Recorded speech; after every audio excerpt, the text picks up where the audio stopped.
o Arthur Pimenta, somos monitores, eu e o Eduardo, de Geografia Agrária, a gente é do 5º período, e vamos puxar esse texto aí sobre esse artigo que o professor passou, da 10ª leitura, que são diálogos entre a geografia e a agroecologia, reflexões sobre o território, desenvolvimento e colonialidade. Vamos lá. A autora vai trabalhar, na verdade, essas questões de desenvolvimento e colonialidade e essa interface entre geografia e agroecologia. Não sei se estão familiarizados com esses conceitos, mas principalmente o território é um conceito-chave da geografia, se devem ter estudado, tanto em História do Pensamento Geográfico ou Teoria da Geografia, e é a manifestação do poder no espaço geográfico. Ela vai trabalhar alguns autores que tratam o território como eminentemente do Estado, então, como Hatzel, nas leituras mais clássicas na geografia, e autores que tratam uma perspectiva mais decolonial e que aceitam essas múltiplas territorialidades e múltiplas dimensões do poder, multidimensões do poder. Vou pedir desculpa pelas gaguejadas, que vai acontecer bastante. Tenham paciência, por favor. Peraí. Então, ela começa dizendo assim: avaliamos que a noção de desenvolvimento se tornou insuficiente e anacrônica para se colocar como síntese e objetivo dos complexos processos que envolvem as práticas e conhecimentos agroecológicos.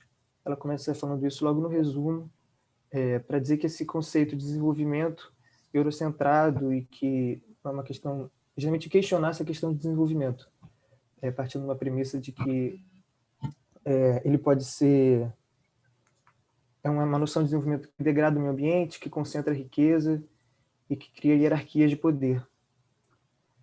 Então, refletir sobre as concepções de território e desenvolvimento a fim de dialogar com o conhecimento produzido no âmbito da agrogeografia.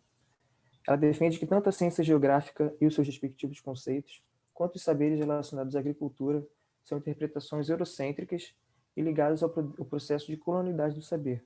Então, ligado a que as antigas colônias, que as colônias do colonialismo, do imperialismo, são presas até hoje pelas suas correntes do poder, da colonialidade do poder e do saber. Então, ela trabalha os conceitos de território e desenvolvimento para colocar em diálogo a geografia e a agroecologia. O monopólio do poder pelos Estados-nação inviabiliza as formas de lutas contrárias às territorializações da agricultura moderna. Então, todas as diferentes técnicas e saberes que vão contra essa agricultura moderna, que valoriza, que acaba por prevalecer o latifúndio monocultor, todos esses saberes são negados e inviabilizados. Então, ela coloca em questão o conceito de território hatzeliano e decide trabalhar a partir de perspectivas decoloniais, utilizando autores como Rogério Resbert, Ravestan, Lefebvre e Sacquet, e ela advoga para essa multidimensionalidade do poder. Então, ela sugere que a agroecologia é essa alternativa consistente, contrária a essa agricultura moderna, que preza pelo desenvolvimento, pela produção agrícola, e como vocês estudam, né? Como vocês já estudaram, já leram os textos, que prima pela questão agrícola e não pela questão agrária, que não se importa como está sendo produzido, quem está afetando, se os trabalhadores estão com os direitos, estão sendo explorados, ou se a população está se alimentando, ou se essa produção serve meramente para a exportação. Aqui está a cara dos autores: Rogério Resbert, o Marcelo Lopes de Souza, o Henri Lefebvre, vocês devem conhecer. Então, entrando na questão que alinha a ciência a essa perspectiva que estaria presa à colonialidade. Então, essa ciência moderna presa a essa visão mecanicista do mundo e, consequentemente, da natureza, que explora e degrada a natureza, que é vista constantemente como fonte inesgotável de recursos. Então, sempre essa noção de desafiar o tempo da natureza, de tentar cada vez mais aumentar a produção, sendo benéfico ou maléfico para a natureza ou para os trabalhadores que trabalham nessas áreas agropecuárias. Então, perspectivas de desenvolvimento e progresso pautados na racionalidade moderna e na acumulação de capital.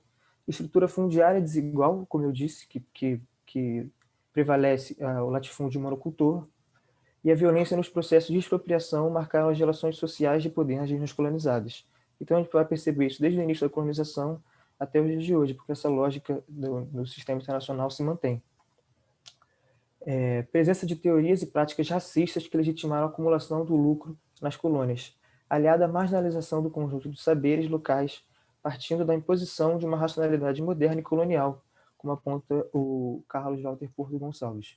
Então, sempre subjugando os saberes dessa periferia do sistema capitalista, que não respeitam ou que não têm essa visão uniforme com essa ciência moderna europeia, essa visão agropecuária moderna europeia, estadunidense, enfim.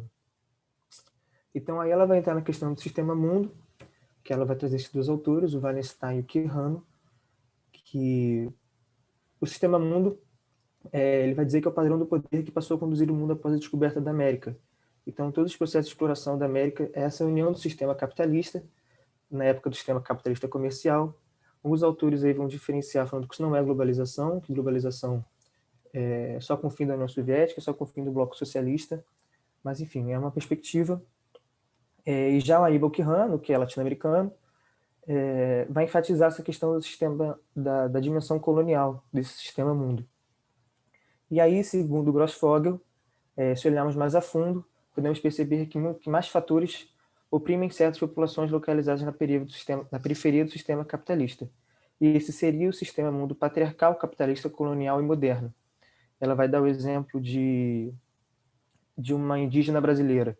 Quais forças dessa situação hegemônica, desse status quo, que afeta essa mulher indígena? E são todas essas, é a força patriarcal, capitalista e colonial. Então, aí entra de novo a questão da colonialidade do poder. É outro fator que acomete nas antigas colônias. Segundo Quijano, esta envolveria a manutenção das formas de controle social e da esfera intersubjetiva nas antigas regiões coloniais, fundamentadas no modelo os pretensamentos universais de racionalidade eurocêntrica, a família burguesa, o Estado-nação e a empresa capitalista. Aí o Quijano vai trabalhar também essas noções desses dualismos, essas dicotomias que são criadas e que durante, o século XIX, século XX foram cientificamente comprovadas, a questão dos determinismos geográficos, biológicos, que seria sociedade contra a natureza, homem contra a mulher, europeu não europeu, essas diferenças que moldam esse sistema internacional, o sistema local também, em perspectivas mais locais. Foram e são determinantes para o controle do trabalho e do uso dos bens. E aí ela destaca também essa máxima de que sempre tem que tentar atingir o mito da modernidade europeia. Então, que existe um certo padrão que, se nós seguirmos, que os países subdesenvolvidos seguissem, conseguiria se chegar nessa modernidade europeia. A gente sabe que isso não acontece porque toda essa riqueza acumulada pelos países europeus é um processo histórico de exploração de outros povos, de exploração da classe trabalhadora local. Então, é sempre importante, a autora destaca que é sempre importante se questionar sobre essas noções de desenvolvimento e de que forma isso aconteceu, se isso é válido, se não é. E, enfim. Peraí, parou de passar. Então, tem essa autora boliviana que diz que, para se pensar a colonialidade do poder e do saber, é preciso perceber que nossas compreensões de mundo se constituem a partir de um lugar determinado nas estruturas de poder. Então, quem somos nós, latino-americanos, onde nós estamos, ou africanos, ou asiáticos, ou países pobres da Europa, enfim, qual é a nossa dinâmica, tanto internacionalmente, de soberania, de se colocar no sistema internacional, como nossas questões internas. Quais são os dilemas que nós temos que lidar dentro do território, as questões sociais, econômicas, políticas. E aí, entrando propriamente na questão do Hatzel, que ela vai alinhar o conceito da agroecologia, que o Eduardo vai explicar um pouco depois, vocês devem conhecer um pouco. Em sua obra Antropogeografia, faltou um parênteses ali, em 1882, ele trabalhou o conceito de território a partir das dimensões ambientais e políticas e se refere ao solo como algo estático, uma forma de subsistência e que deve ser controlado pelo Estado. E aí vai desenvolver o conceito de espaço vital, que legitimou o expansionismo imperialista do fim do século XIX e do século XX, e foi servir para a base até para a Alemanha nazista. Mas há sempre essa questão, segundo Hatzel, de que o poder e o território ele é iminente ao Estado e que só o Estado, a dimensão territorial só compete aos Estados-nação. E aí outros autores, como ela vai trazer, vão dizer que não, que vai emanar também dos movimentos sociais, da sociedade, enfim. Então, como eu disse, a Hatzel vai só limitar o território como sinônimo de território nacional, como não aceitando outros tipos de territorialidade. E também, é lógico, tem que se pensar do tempo que ele escreveu isso, enfim. E aí o Rogério Resbit vai explicar um pouco de como que Hatzel imaginava esse conceito de território. Era a relação entre a dimensão material da natureza, então a água, o clima, o solo, sempre como recursos, e a dimensão política reduzida ao Estado, que o território se definia para Hatzel. Então, mais uma vez, essa noção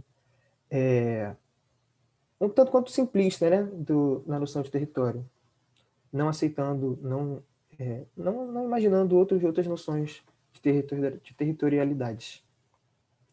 E entrando um pouco na agricultura, que o Eduardo vai, né, explicar depois, a autora vai destacar essa mudança da agricultura orgânica para a agricultura química, que veio fortalecer o latifúndio monocultor. Então, toda essa revolução verde que se dizia... E aí a questão de questionar as noções de desenvolvimento, porque quando explodiu a Revolução Verde, a maior mecanização do campo, na Europa e nos Estados Unidos, na década de 60, muito se dizia de que ia acabar com a fome no mundo. Isso não aconteceu. Todos os países que aderiram, né, que mecanizaram o campo, a gente sabe que não acabou com a fome no Brasil, não acabou com a fome na África ou em qualquer outro país que produz agropecuária, agricultura, mas essa produção só serve para exportação e contribui para a primarização da economia desses países. Então, são países que não se desenvolvem em questões tecnológicas e ficam limitados a exportar produtos primários. E aí a visão hatzeliana de território, como base a ser controlada, legitimou as ações expansionistas dos Estados-nação, e no interior e fora de suas fronteiras nacionais. Então, as técnicas modernas da agricultura davam mais poder ao Estado e ao Estado em problemas que afetam a produtividade. Então, aí a questão da questão agrícola, e não a preocupação da questão agrária. Então, a forma de como se produz, onde se produz e de que forma se produz. Não se perguntando como é a população, se a população está se alimentando, como é a qualidade de vida do trabalhador que trabalha nessas áreas. E aí ela vai começar a entrar nessa questão dos autores que discordam dessa visão do Hatzel, e aí geógrafos ou não, como Foucault, que nos mostra que o poder não é centralizado e nem emana de apenas de uma instituição, estrutura ou potência. Tal visão não permite ver as disputas e fontes de poder nas microescalas, ou seja, não as macroescalas estatais dos organismos internacionais. Nos movimentos de existência e a luta pela manutenção de seus saberes e modos de vida. E aí, segundo a autora, foram essas as dissimetrias de poder a favor do Estado que permitiram legitimar as organizações militares e a limitação, direcionamento do conhecimento sobre os recursos estratégicos e as inovações científicas como forma de controle do território, visto como base material. E aí a questão, mais uma vez, do desenvolvimento e da universalização do modelo produtivo presente na Europa. Então, a pluralidade do poder e do saber. A obrigatoriedade da adoção desses saberes em outros países, em outros climas, enfim, em outras vivências, outras realidades sociais. Então, aí subjuga os antigos saberes locais e a superação pelas formas modernas de produção agrícola, como sendo uma verdade absoluta e um único meio de chegar a um processo de desenvolvimento de país desenvolvido, por exemplo. Então, como eu disse, o surgimento da Revolução Verde no pós-guerra, Segunda Guerra, e sua eleição como único modelo para o progresso na agricultura, nas instituições de ensino e na pesquisa na extensão rural. E aí ela vai, só fazendo um contexto histórico, começar a levantar esses movimentos ambientais, socioambientais, no fim da década de 60, no mundo inteiro, nos Estados Unidos, no Brasil, na França, na África, que passam a alertar sobre a exploração dos meios naturais e a força de trabalho humano.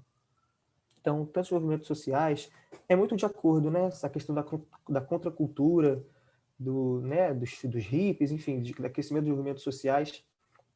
Então, tanto em aspectos sociais da sociedade, como questões ambientais. Essa é uma foto do início do Greenpeace, dessa época.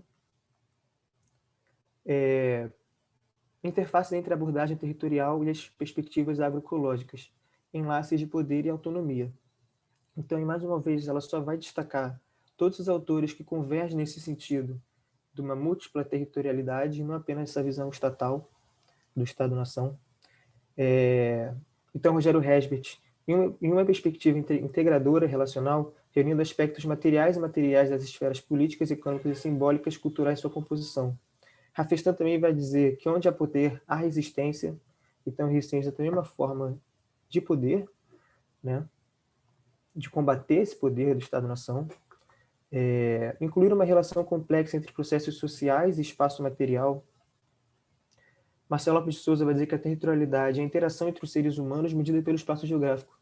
Então, você vê que ele não está destacando unicamente o controle do poder pelo Estado-nação. E esses outros autores, esse italiano e o Sacchi também vão dizer a territorialidade é um processo de construção de comportamentos humanos. Isso aqui vai dizer que discute que a territorialidade é vista como possível estratégia para a organização da sociedade do território, para a busca da transformação social de formas de autogestão, de recuperação e conservação ambiental. A constituição de novas territorialidades envolve reflexões sobre uma nova sociedade que valoriza os saberes locais, as relações de confiança, o respeito, a ajuda mútua, os movimentos sociais, a recuperação e preservação da natureza, a produção ecológica e alimentos. Então, vocês podem perceber como que é muito múltiplo, né, essas noções de poder, e que o quanto é problemático você única e exclusivamente relacionar as questões das disputas pelos Estados-nação. Aqui já entra o Eduardo. Tá aí, meu amigo? Oi. Encerra aí o teu compartilhamento. Tu vai botar o teu? Não, se quiser... Então deixa aí. Só fica atento para poder passar para mim, então. Beleza.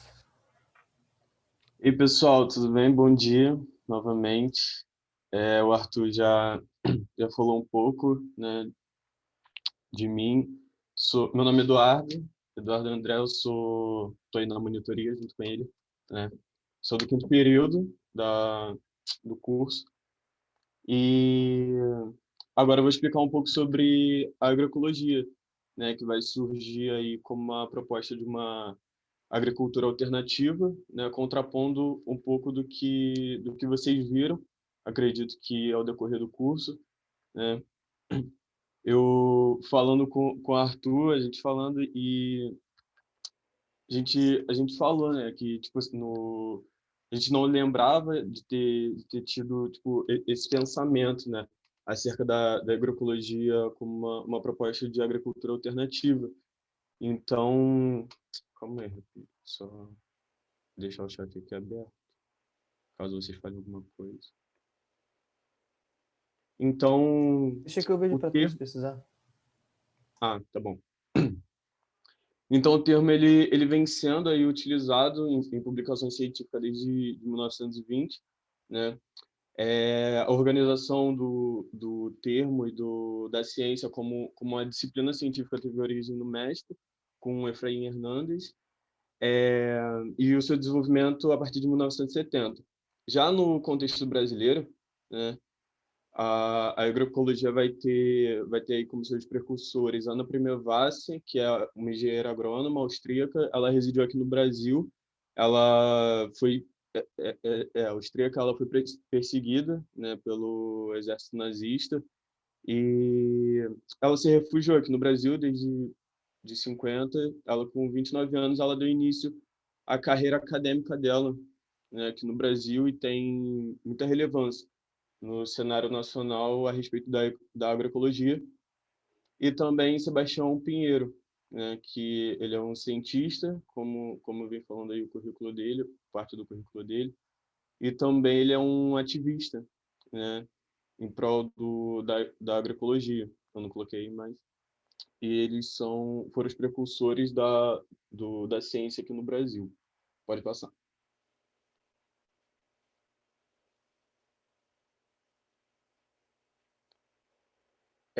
Então, a agroecologia ela vai trabalhar com a ideia de agrossistemas, né? Que vai ser essa ideia de que a gente conhece com o tempo que a gente vai estudando, né? A geografia, essa relação entre o homem e o meio, né? E isso vai se manifestar também no pensamento acerca da agroecologia, né? Que vai ser o entendimento de uma questão, né, agrícola, técnica, que vai pensar nos métodos alternativos para poder fazer a produção, mas por trás disso também vai pensar nas questões sociais, nas questões políticas, nas questões culturais, é, e nas questões econômicas, né? E tudo isso estudado no conjunto.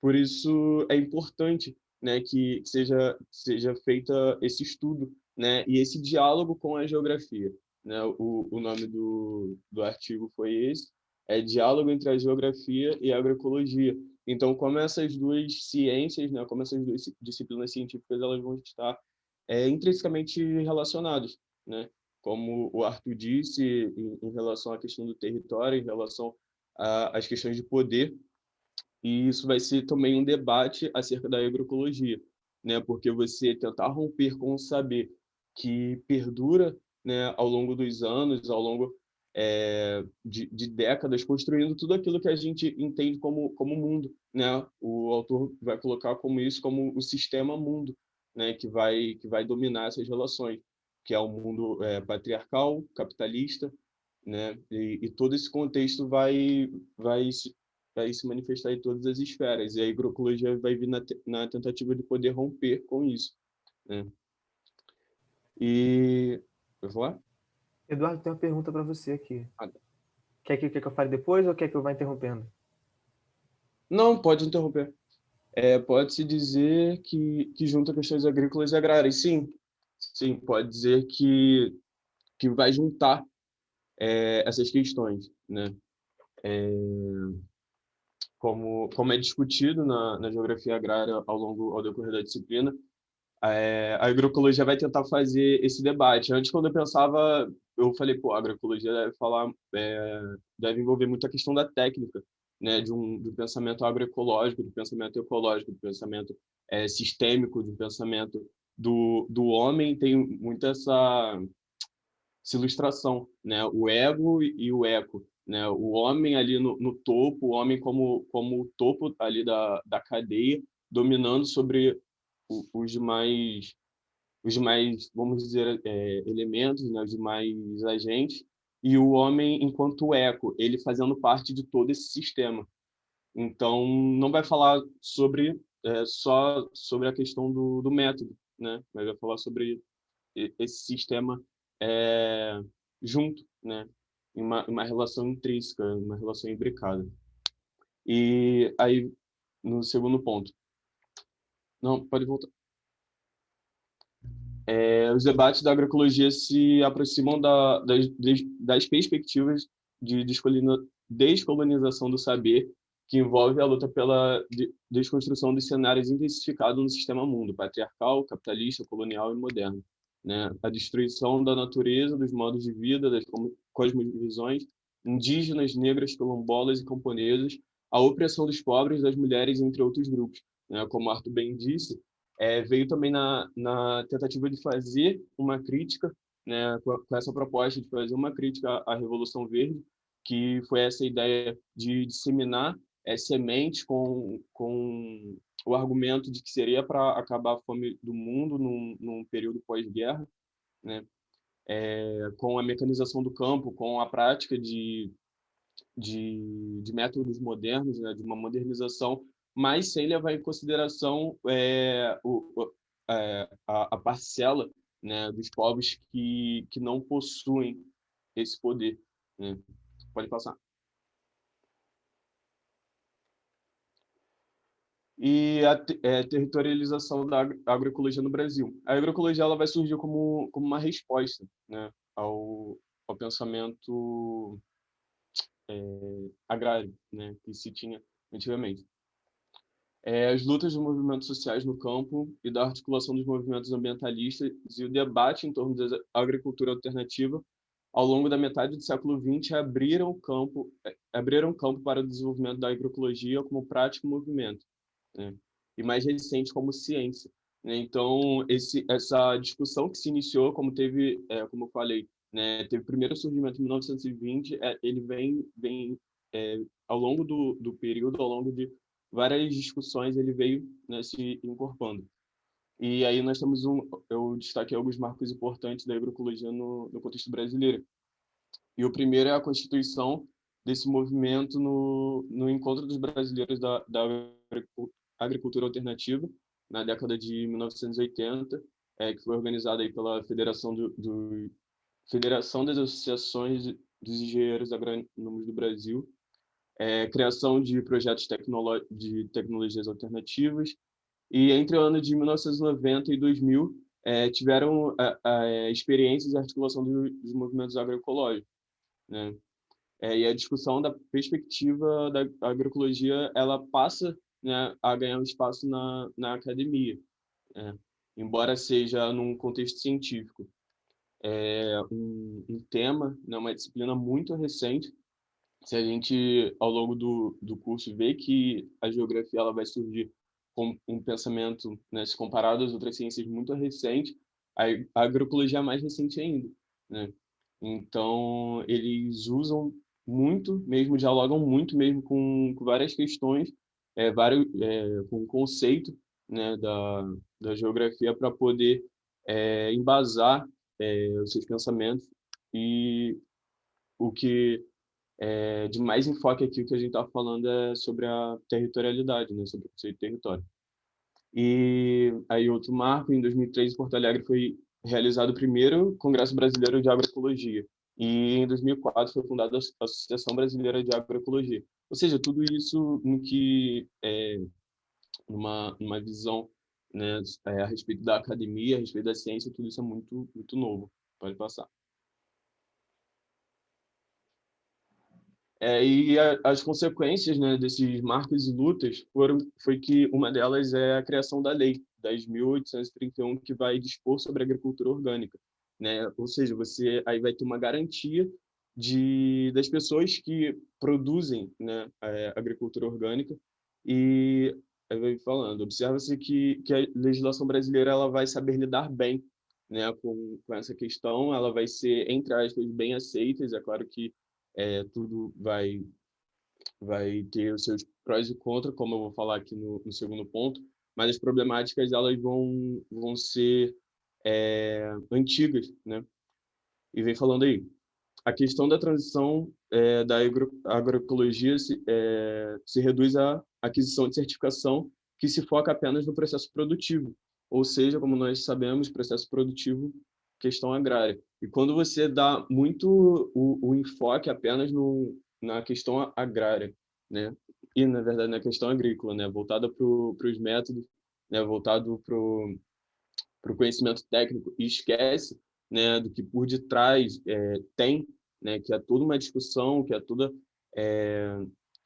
lutas, que são um movimento mais abrangente, né, você, como vem dizendo aí no texto, né, você mantém aberto esse caminho para a reprodução do capital sem questionar a desigualdade do modelo de desenvolvimento, né? Então, ao decorrer da leitura, né, vocês devem ter visto que o tempo todo a autora ela vai convidar para a gente poder fazer essa reflexão, né? Acerca da desigualdade, acerca do desenvolvimento, acerca dessa ideia de desenvolvimento. Eu tinha até um professor que falava, eu não vou citar nome aqui, mas a respeito do desenvolvimento sustentável, né? Que ele entrou tipo, no campo, na universidade, acreditando nessa ideia, e ele começou a ter uma visão melhor do quanto isso entra em conflito, né? Essa ideia do desenvolvimento, você pensar em desenvolver, você pensar em explorar, você pensar em lucrar, você pensar no acúmulo de capital, mas o sustentável ele vai estar visando sempre o equilíbrio. Então, a autora vai falar também que isso vai estar sempre entrando em muito conflito, entrando em muitos embates, né? E que vão fomentar muito essa discussão, né? E então as problemáticas elas vão se perdurar, né? Elas vão permanecer aí, justamente por essa lei, ela dá uma garantia, mas por focar muito na questão agrícola, né, voltada para o método, aí, como eu vim falando, por meio de qualidade ambiental ou social, né? E essa ideia de ecologização, que é você conscientizar acerca dos princípios, né, do pensamento ecológico, essa tentativa de você conscientizar e focar apenas ali no método e não trazer para o debate, não trazer até mesmo para as leis, né, uma questão agrária, uma questão de discussão, isso vai deixar alguns campos abertos. Pode passar.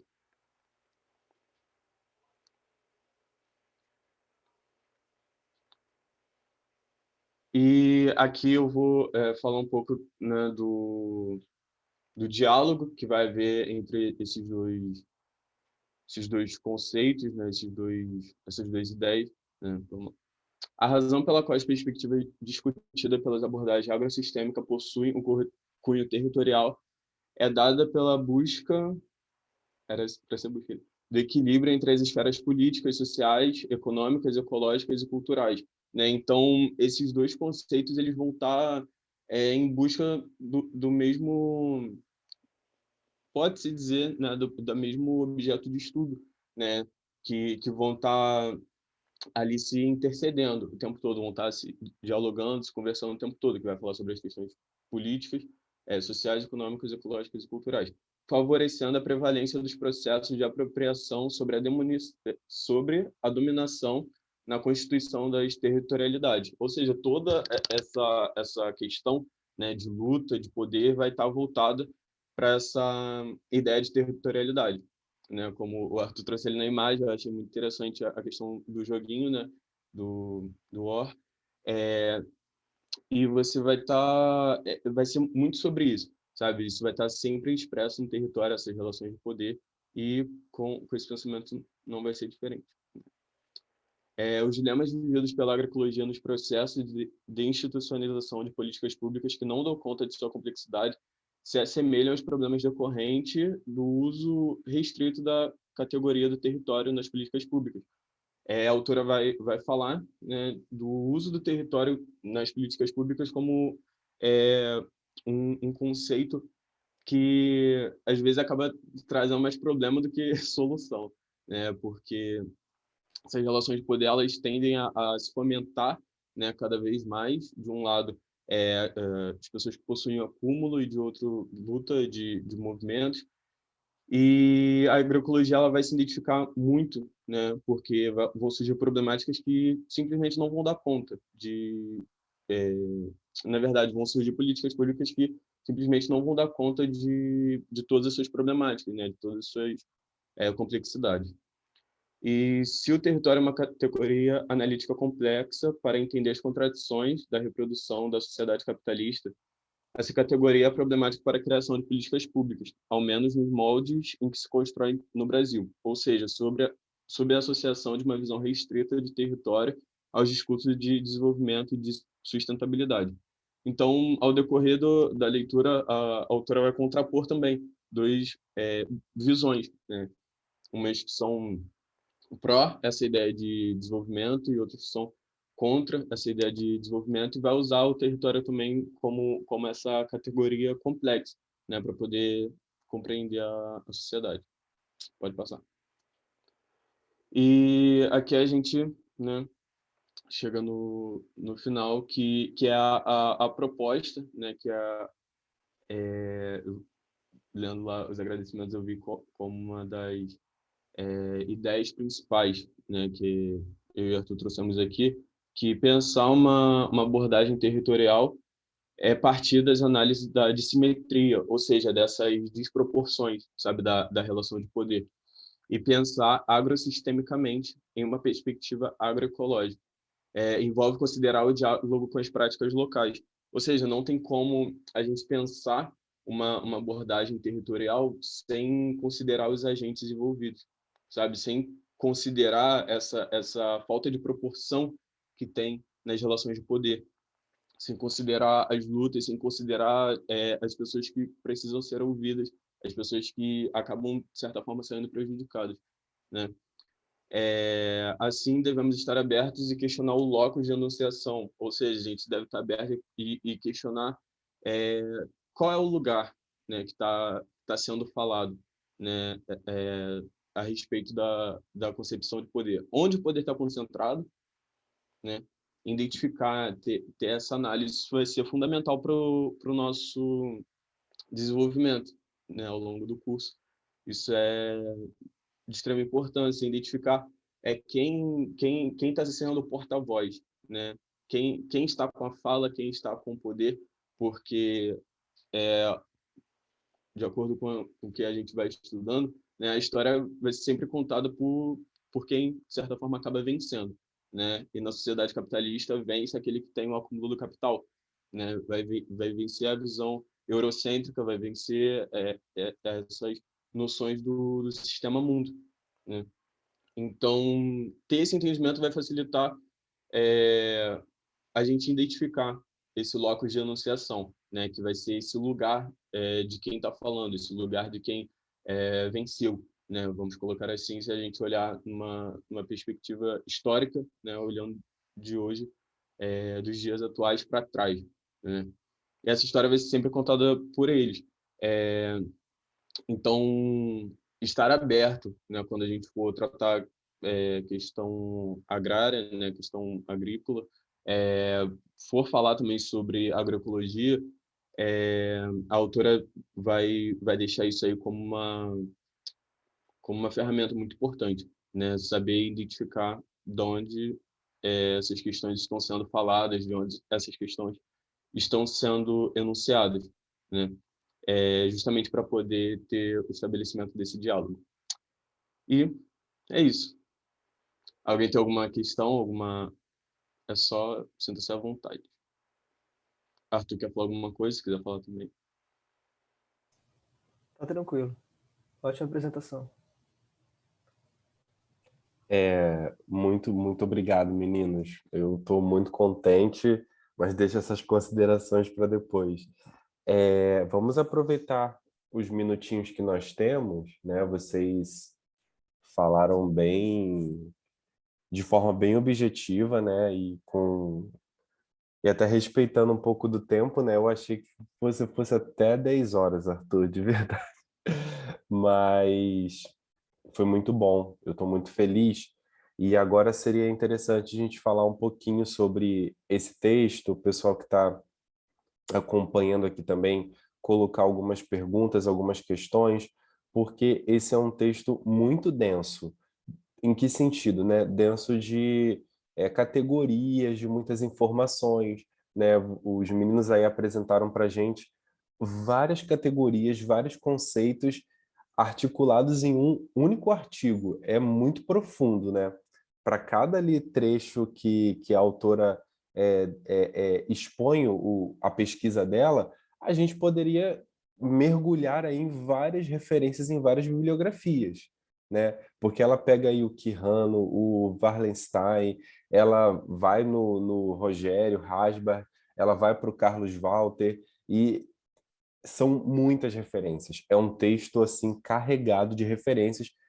Foi por isso que eu coloquei também aqui nessa disciplina, porque de certa forma vocês vão ter uma biblioteca aí para mergulhar, quem tiver interesse no assunto, né? Esse texto ele dá muitos caminhos, mas são conceitos que de repente não fazem parte do nosso cotidiano, né? Que nunca apareceram para a gente, como eles falaram também no início da apresentação do Eduardo.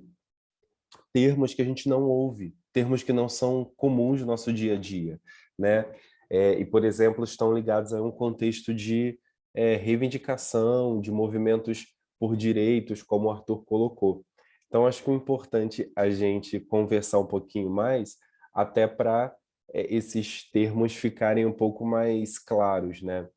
Eu acho que a apresentação foi muito bem conduzida, e vocês o tempo todo também fizeram um link com os outros textos da disciplina, né? Principalmente com essa questão, quando falaram sobre a questão da colonialidade, né? Que remonta à nossa herança no campo, né? A, a, se a gente lembrar aí que como foi feita, né, essa distribuição de terras no Brasil, ela acontece de forma extremamente concentrada, né? E já manifestando aí essa modernidade e colonialidade, né? O privilégio do europeu, esse eurocentrismo, o latifúndio, monocultor, tudo isso faz parte de uma herança no nosso país, né? E a gente, às vezes, quando se depara com um livro de geografia, a gente naturaliza isso tudo, né? Ah, foi assim, então sempre vai ser assim. Não, né? Os movimentos reivindicam exatamente o contrário, né? Questionam essa forma. E aí falar de agroecologia é falar de um desenvolvimento que, como o Tomás fez a pergunta, né? Achei muito legal a pergunta, Tomás. Integra a questão agrícola com a questão agrária. Só um parênteses, né? Quando o José Graziano da Silva fala sobre questão agrícola e questão agrária, ele diz que a gente não pode separar. A separação que ele faz no texto dele é para fins analíticos. É só para ele poder explicar, mas isso não se separa. Por quê? É até uma pergunta que foi da A1, né? Muitas das vezes a forma que você resolve a questão agrícola agrava os problemas da questão agrária. Então, é inseparável. O problema de ver separado é que o agronegócio, a agricultura mecanizada e financeirizada, ela só vai prestar atenção na questão agrícola, que é uma questão de produtividade visando lucro. E a questão agrária fica de lado. E aí, muitas das vezes, quem se preocupa com essa questão são os movimentos sociais. E aí parece que está separado, mas não está separado. Agora, muito interessante essa visão de uma agroecologia que, então, integra, né? Pensando aí nessas questões sociais. Eu vou parar de falar, senão vou ficar repetindo tudo que os meninos já apresentaram e vou deixar aí aberto para vocês também falarem. Os alunos da disciplina, né, também podem fazer considerações sobre a apresentação dos meninos, né? Fiquem à vontade, até porque, quem sabe, né, no ano que vem a gente não tem novos monitores aí de geografia agrária. Fiquem à vontade, tá, gente? Podem falar também. Pode ser pelo chat, pode ser pelo microfone.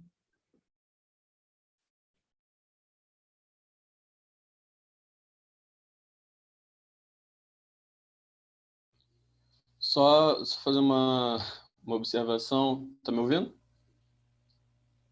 Sim, sim, Ulisses. É engraçado, é curioso, né? Tipo, a gente pensar nessas questões. Tipo assim, a quantidade de migração que ocorre dentro do próprio território nacional, né? E a gente acha que é assim porque aconteceu, né? Como, por exemplo, a quantidade de migração que houve, né? Do pessoal que viveu, né? No interior do Brasil. Acredito que o Felipe tenha colocado alguns vídeos falando sobre isso, sobre os boias frias, sobre o pessoal que se viu nessa condição da sobrevivência, né, e acaba migrando para o Rio de Janeiro, para São Paulo, em busca de emprego. Né? Vai para lá que a sua vida vai mudar e a gente nunca questiona por que houve-se a necessidade de fazer, né, de ir, de chegar, acredito eu, né, que é um extremo, né, isso faz parte, né, isso acontece, mas por quê? Né, a gente nunca se questiona e quando você falou, a gente só olha esses fenômenos e observar, aconteceu porque teve que acontecer, porque foi assim, né? Mas isso aconteceu de uma maneira tão maciça, né, como ocorreu e a gente tipo não se questionar. Então eu acho isso uma questão muito importante, muito curiosa de poder se analisar, né, e entender que tipo não aconteceu porque aconteceu, mas sim por todo o movimento que aconteceu por trás disso, né? Exato, né?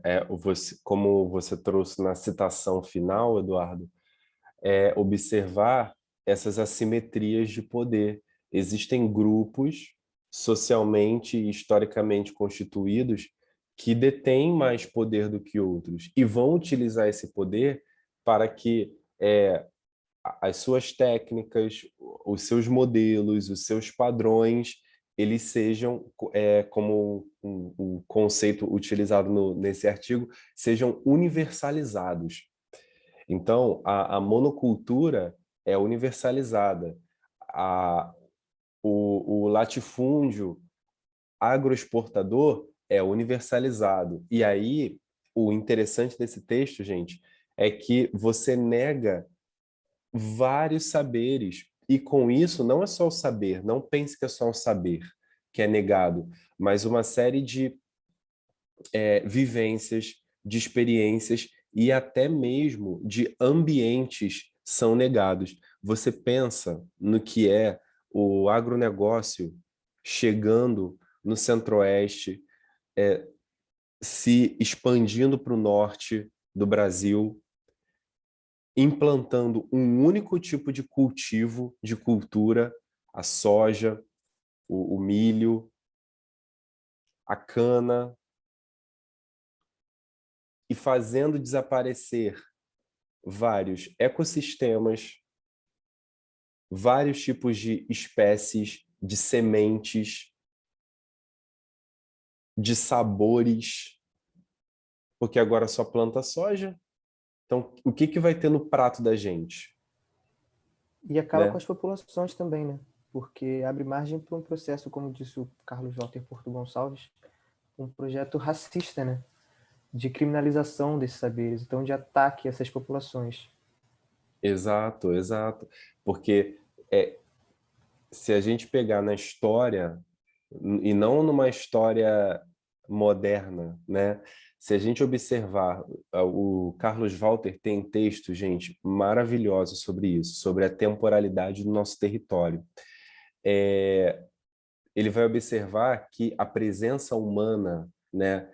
A gente tem relatos, registros, quer dizer, relatos não, né? Relatos seria muito difícil. A gente tem registros da presença humana aqui no Brasil, datando aí de 18, 20 mil anos atrás. Esse é o período de constituição de alguns ecossistemas. Alguns ecossistemas, como a floresta amazônica, por exemplo, como o Pantanal. Então, em alguns desses textos, o Carlos Walter vai colocar que esses ecossistemas, eles se desenvolveram integrados com a população. Eu estou falando de uma população pretérita, tá? Estou falando de 20 mil anos atrás. Eu não estou falando de 500 anos. São 20 mil anos. E aí, como é que você chega e separa a sociedade da natureza? Como você tira um indígena, como você tira um quilombola do seu território para plantar soja? Isso é o que o Carlos Walter chama de etnocídio e ecocídio. A gente está ouvindo muito falar sobre genocídio agora por conta da pandemia, mas na nossa estrutura social de brasileiro, como brasileiros, nós somos marcados aí pelo etnocídio e pelo ecocídio. Então, a gente vê culturas, tribos, etnias que simplesmente estão desaparecendo.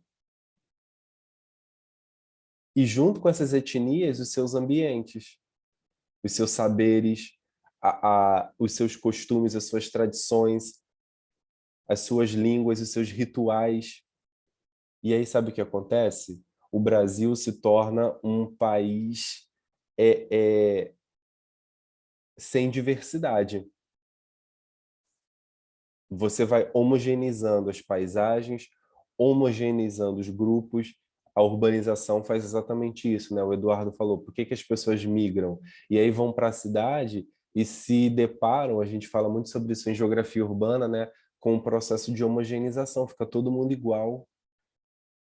A gente come a mesma coisa, a gente veste a mesma coisa, a gente escuta a mesma coisa, fica todo mundo igual. E Robozinho. coisas que não são próprias daqui do Brasil, né? Ou da América Latina. Exato, sem falar nisso, né? Que vai É, perdendo completamente essa raiz, né? E fora também aquele complexo de vira-lata que a gente acaba se apropriando muito, né, gente? Né? Quando a gente fala e engrandece os caras que bateram na gente, engrandece a Europa, engrandece o estrangeiro, que, assim, são os mesmos problemas que ainda se mantêm e se originaram no campo, tá ligado? Também, Sim, tá ligado? verdade, Tomás. É, eu escutava muito esse termo, né? Complexo, síndrome do vira-lata, né? E quando eu me deparei com o conceito de colonialidade, falei assim, caramba, é isso, né?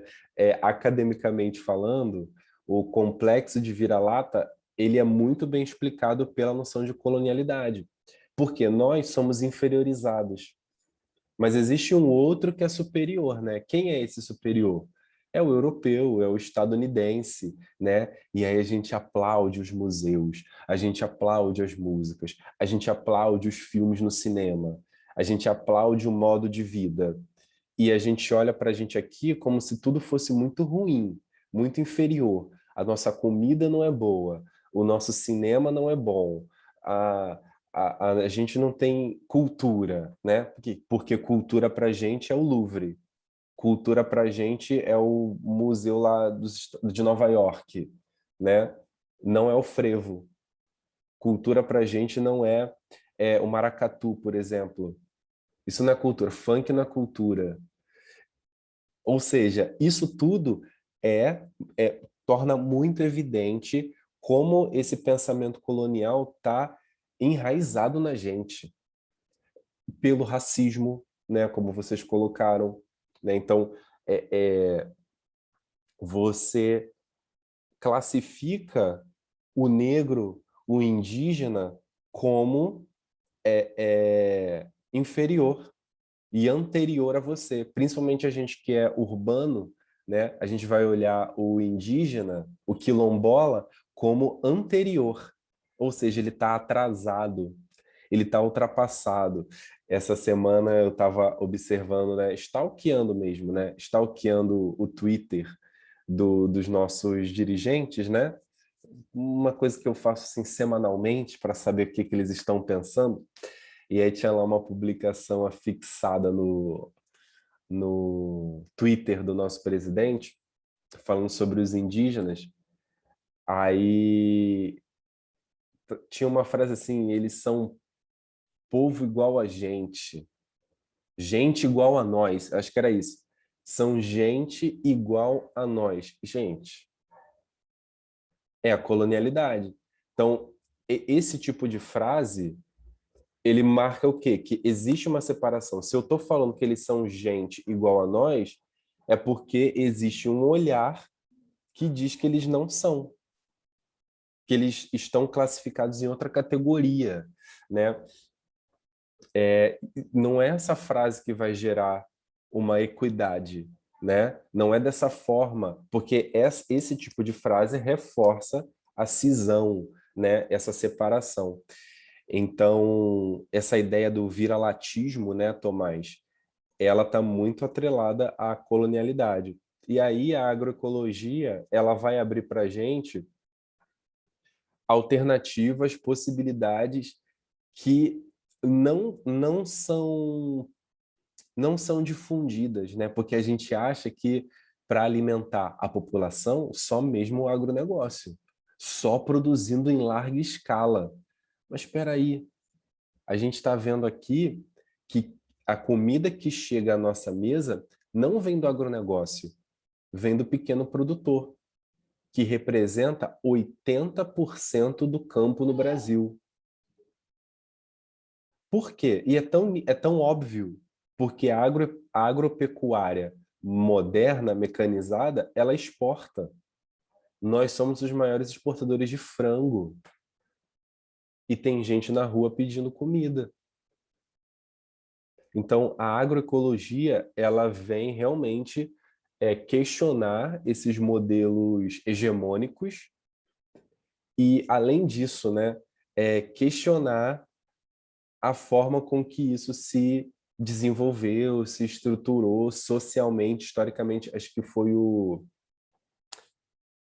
eu não sei agora quem foi que citou exatamente o trecho ali, né?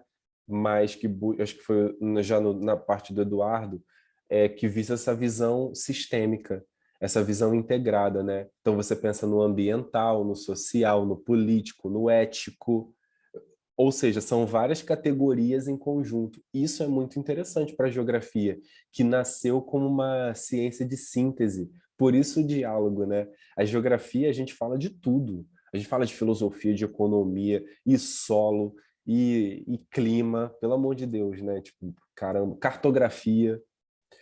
Porque a geografia, ela nasceu como uma ciência de síntese, e a agroecologia está pensando em fazer essa síntese também.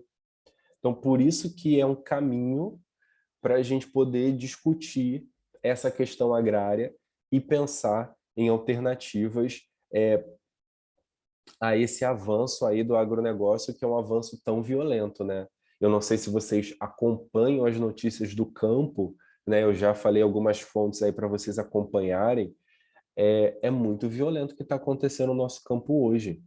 São muitas famílias sendo expulsas, várias etnias indígenas sofrendo aí por conta da pandemia, sofrendo com o garimpo, sofrendo com a extração ilegal de madeira.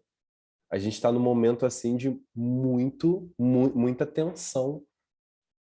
Então, não basta denunciar.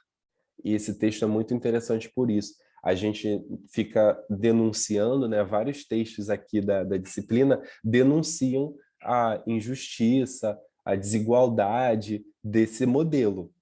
Mas a gente não pode ficar só na denúncia. A gente tem que partir para propostas também. E a agroecologia é uma proposta, é uma proposição. Tem um jeito, existe alternativa. Entendam, quando a gente fala de reforma agrária, é muito importante, mas não é só reforma agrária. A gente já viu que uma reforma agrária que só distribua terras não vai ajudar. Tem que distribuir também renda, tem que distribuir poder e distribuir técnica também. A agroecologia entra aí, né? Porque se você distribuiu terras, fizemos uma reforma agrária, agora todo mundo que estava querendo um pedacinho de terra vai ter. Parabéns! Mas aí você vai fazer o cara comprar fertilizante, semente da Monsanto, ele não vai ter condição, ele não tem nem crédito no banco para isso. Entende? Então, uma reforma agrária que também não seja agroecológica, que não questione a colonialidade, ela não vai funcionar. Ela vai distribuir a terra, você vai ter um pedacinho de terra e daqui a pouco você não vai conseguir mais sobreviver, você vai ter que vender para um latifundiário. Uau, grande trabalho nessa reforma agrária. Então, não é só redistribuir terra, é renda, poder, saber, técnica, é tudo isso. Fala, Eduardo. Numa parte do texto ela vai falar justamente isso, que a própria agroecologia, como essa proposta, né, vai acontecer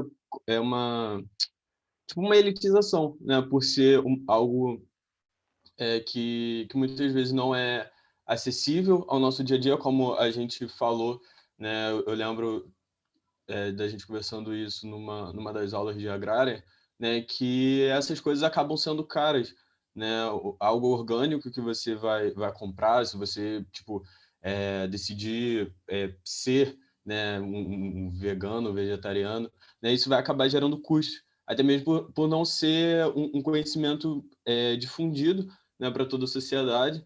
E então acontece das pessoas dos grandes agricultores, né, que detêm o capital, eles que vão acabar também se apropriando disso, né? Pô, se é uma coisa lucrativa, eles vão fazer disso para poder lucrar também. Se o orgânico, né,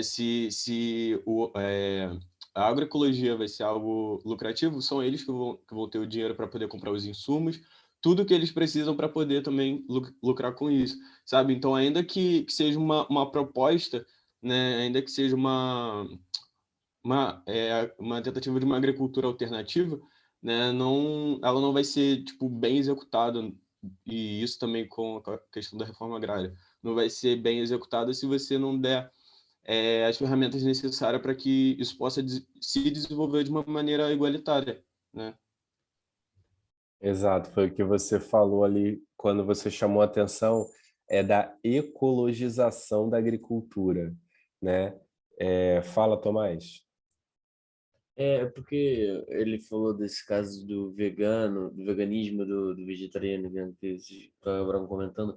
Eu lembrei de um argumento, é, e assim, fazia sentido, mas tive dificuldade realmente de ter um pensamento crítico a respeito, que era uma menina que estava culpando os desmatamentos, principalmente da Amazônia, por conta de quem come carne, de que quem come carne é, é que apoia a você desmatar mais áreas para criar mais gado, para produzir mais carne, e ela constrói esse pensamento fazendo com que você ou se sinta culpado ou se frustre consigo mesmo, o que é muito preocupante. E aí eu fico também pensando nisso, né? Até que ponto esse pensamento, como é que se fala?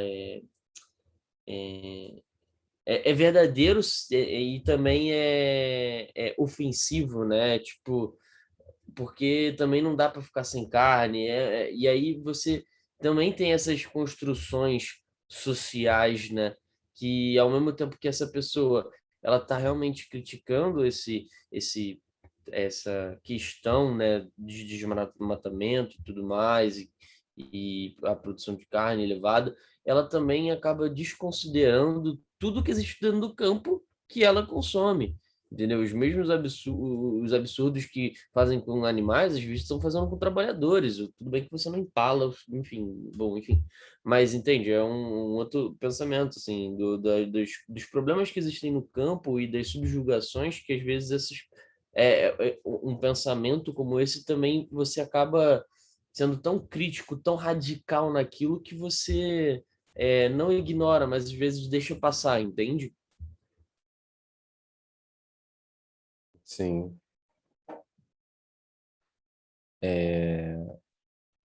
Alguém mais tem alguma coisa a falar? Alguém mais gostaria de fazer uma contribuição? Eu gostaria de falar só mais Fala. a respeito da apresentação deles. Aham. Meninos, parabéns pra caramba, eu adorei a aula, foi muito. Eu anotei várias coisas, eu aprendi muito, foi muito bom, isso é muito legal, fruto do trabalho de vocês, parabéns. Fico feliz vendo que pessoas que quando eu chegar também no quinto período ou mais para frente poder fazer monitor, é legal ver pessoas evoluindo e sendo boas, porque me dá gás para ser também, né? Vale a pena isso. Eu só achei que vocês, não sei se por conta do tempo ou nervosismo, acabaram falando muito rápido. É a única coisa, mas o resto foi perfeito, tá bom? Parabéns para vocês. Valeu, É, valeu. Foi o nervosismo eu mesmo. posso falar alguma coisa também? Ah, Claro. tá. Não, queria dar uma crítica muito menos sobre o conteúdo, mas sobre a apresentação de vocês, que eu gostei da apresentação e queria também trazer uma crítica que eu mesmo levei no meu primeiro período do professor Lobato, que era muito texto nos slides, onde ele falou assim para mim, nos slides você só quer botar muito mais tópicos para você se lembrar de algumas coisas ou simplesmente fazer pontuações e você ter essa matéria dominada. Eu sei que vocês, meninos, que vocês sabem, vocês dominam a matéria, vocês entendem do assunto. E se vocês quiserem fazer citações e tudo mais e ler alguma frase, não tem problema. Eu estou passando uma crítica que me foi dada que eu trago comigo até hoje, depois de 3 períodos. E que eu acho que a leitura muito dos slides pode acabar tornando a apresentação meio monótona. Mas fora isso, eu gostei da apresentação.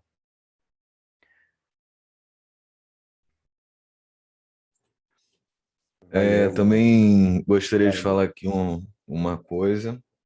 Na mesma ideia do Mauro, né?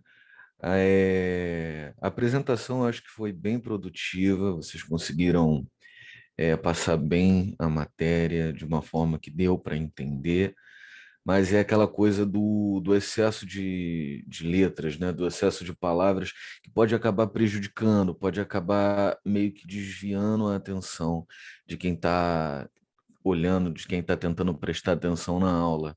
Né? Eu e Mauro, a gente faz parte de um podcast, já comentei isso algumas vezes, e é bem parecido na hora de construir uma pauta, na hora de construir um roteiro. Você não quer botar escrito tudo o que você vai falar. Você vai botar escrito aqueles tópicos e na sua cabeça, com aquele estudo que você teve, você vai falando naturalmente. É claro, né? Nós somos humanos, né? Pô, é o nervosismo, eu sei, eu entendo, né? Mas é uma crítica positiva para sempre tentando se aprimorar, para sempre tentar ser mais, eu não digo nem proativo, eu digo mais ser livre, ser espontâneo e falar realmente aquilo que vem na cabeça e aquilo que a gente estudou. Eu acho que sai de uma forma muito mais tranquila, muito melhor, né? Mas é treino, não é uma coisa do dia para a noite, na primeira turma, na segunda turma de monitoria, não se pega assim, né? Mas tá, vocês estão de parabéns. Apesar de possuir muitas opiniões diferentes, a aula foi bem produtiva. Obrigado, Eduardo. Obrigado, Mauro. Acho que são considerações muito importantes aí. E como você falou, Eduardo, é de aprimorar mesmo, né? Às vezes a gente coloca o texto, né, por uma questão de segurança, para a gente não esquecer, para a gente não deixar de tratar algum assunto, mas realmente é algo aí para a gente sempre estar pensando aí, evitando, para facilitar a comunicação, né? Porque às vezes a gente fica assim, ou eu presto atenção ou eu leio, né? É o dilema, assim. Eu falo isso para os meus alunos porque eu também faço isso, gente. É difícil você conciliar muitos conteúdos com uma apresentação, mas obrigado pelos comentários. É, Muitas vezes a fala. pessoa ela precisa do visual também, né? Eu acho que é Sim, por isso que o quadro é muito importante, né? Porque a sim, pessoa tá ali, tá falando, de repente bate um branco, porra, não lembro mais de nada. Que isso? O que que tá acontecendo? Então a pessoa ela precisa, ela tá fazendo ali, tá escrevendo, tá acompanhando uma leitura ou escrevendo, porque o visual também é muito importante, né? E eu reconheço que tem essa parte é fundamental também, sim, né? Mas é a gente sempre se aprimorando aí para tentando cada vez mais se tornar mais dinâmico e sim, conseguir alcançar mais, cada vez mais públicos de diversas idades, né? exato. Eu vou pedir para vocês, Arthur e Eduardo, vocês estão lá no nosso grupo do WhatsApp, se vocês puderem mandar o slide para a gente lá, eu agradeço. E essa reunião ficou gravada, né? Eu vou concluir a gravação aqui quando a gente se despedir e vou tentar subir é, no YouTube, em algum lugar, para todo mundo ter acesso também à discussão. E assim, eu só tenho a agradecer, depois eu vou falar em off, né, com os meus monitores, mas aqui diante da turma eu estou muito feliz, como o Tomás falou, ver uma evolução, né, porque eu conheci o Arthur e o Eduardo no primeiro período e eu tô assim completamente chocado com a forma que eles falaram aqui. Tô completo, porque assim, a gente está praticamente toda semana junto, por conta de disciplina e trabalho e tarefa, mas a gente não fica falando, a gente não fica conversando. Vocês ficam me vendo falar, mas eu sou professor, é normal. Agora, eu não fico vendo os alunos falarem, né? E fiquei muito impressionado, assim, nossa, uma grande evolução. E dá para perceber, né, tipo, as influências, assim, que cada um tá pegando referência, muito legal. Parabéns. Quase professores, né, Mauro? Eu quero agradecer você e Arthur e Eduardo, quero agradecer vocês, quero agradecer toda a turma por ter, né, acessado aqui pelo Zoom, outra plataforma. Eu vou pedir para vocês fazerem uma lista de presença lá no WhatsApp, tá? Porque eu acabei não salvando aqui. E a gente se encontra na próxima segunda-feira. Muito obrigado. Não sei se o Arthur e o Eduardo querem falar também. Agradecer aí. Podem Não, agradecer. tranquilo, eu queria só defender a gente, né? Porque, assim, reconheço que tenha ficado meio monótono, porque, por deixar a dinâmica é difícil, eu fico muito inseguro. E eu botei muitos textos justamente para servir como base de vocês, para vocês estudarem, né? Porque eu vi como sendo um pouco diferente de apresentar um trabalho e tal, que você está apresentando para o professor. Tentei botar muito texto para vocês, tipo, porque, por exemplo, o Felipe faz muito isso, né? Ele bota textão, mas alinhado com o que tá no artigo, então vocês fica mais fácil de entender. Aí foi mais para vocês mesmo, mas eu reconheço que pode ter ficado monótono mesmo. E eu também queria agradecer, né, pelas críticas, né? Eu costumo lidar bem com isso quando são dadas da maneira que vocês, né, deram, tipo, na intenção de poder nos ajudar mesmo. E também, cara, essa questão do EAD, né?